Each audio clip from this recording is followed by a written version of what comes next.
il y a un problème qui n'est pas résolu. Enfin, voilà. Il y a, en matière, si on observe les questions sur les suicides, vous apercevez qu'il y a beaucoup d'hommes et très peu de femmes, dans un rapport de 3 à 1 ou 4 à 1, etc. Bon. On s'aperçoit que les tentatives de suicide, je veux dire, c'est au contraire une majorité de femmes, de jeunes filles et de jeunes. C'est-à-dire suicide, hommes vieux, femmes jeunes, pour les tentatives. Bon. Et il y a des tas d'autres différences, c'est-à-dire que les tentatives arrivent samedi, dimanche pendant le week-end et le maximum des suicides le lundi, etc. Alors, il y a deux explications, enfin deux hypothèses. Il y a une première hypothèse qui dit tentative et suicide accompli sont deux phénomènes radicalement différents. Le suicide accompli est silencieux et ils veulent en finir et c'est la mort qui est au bout depuis le début, alors que la tentative, c'est l'appel à vivre, l'appel à la vie. Retenez-moi. Et effectivement, il y a des arguments qui pèsent là-dessus. Les moyens ne sont pas les mêmes. Ils ne sont pas aussi efficaces et aussi immédiats. Si vous voulez, ce n'est pas la pendaison, ce n'est pas des moyens irréversibles, c'est souvent les médicaments, etc. Bon. Et ça, par exemple, Françoise Dolto, elle a beaucoup développé cette idée-là. Bon. Et il y a une autre, je dirais, attitude qui est celle des psychiatres, qui consiste à dire que la tentative est un facteur de risque et que, je veux dire, il faut faire extrêmement attention, c'est-à-dire que dès l'instant qu'il y a une tentative, il y a un risque accru de passage à l'acte définitif, etc. Alors, je pense qu'il n'y a pas à choisir entre ces deux explications. Et par exemple, l'explication que vous donniez sur l'histoire de la dépression, sur les femmes, les charges des femmes, etc., elle est parfaitement juste. Je veux dire, elle est parfaitement exacte. Je la partage totalement, si vous voulez. Bon, mais c'est-à-dire qu'il y a à la fois les deux.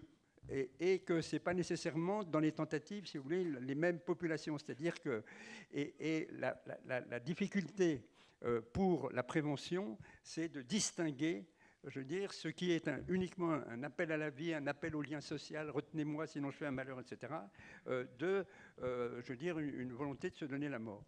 Et ça, je pense que c'est extrêmement intéressant de le savoir. Alors, après, si vous voulez, tout le problème de savoir pourquoi est-ce que les femmes se suicident beaucoup moins que les hommes, et pratiquement dans tous les pays. Il y a un seul pays au monde où les femmes se suicident plus, c'est la Chine.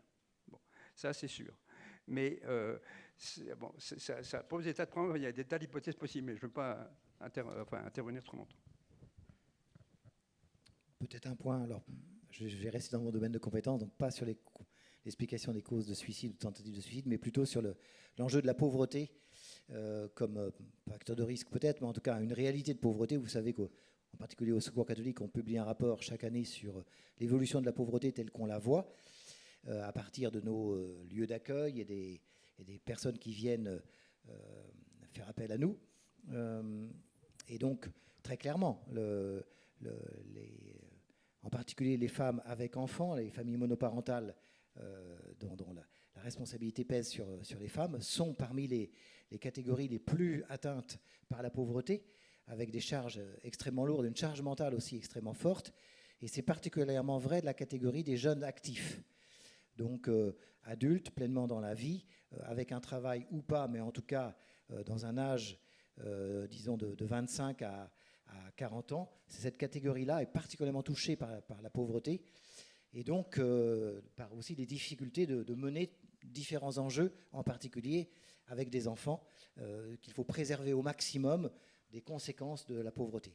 Donc en tout cas, on confirme tout à fait cette prégnance, disons, de la pauvreté et de la précarité dans cette catégorie.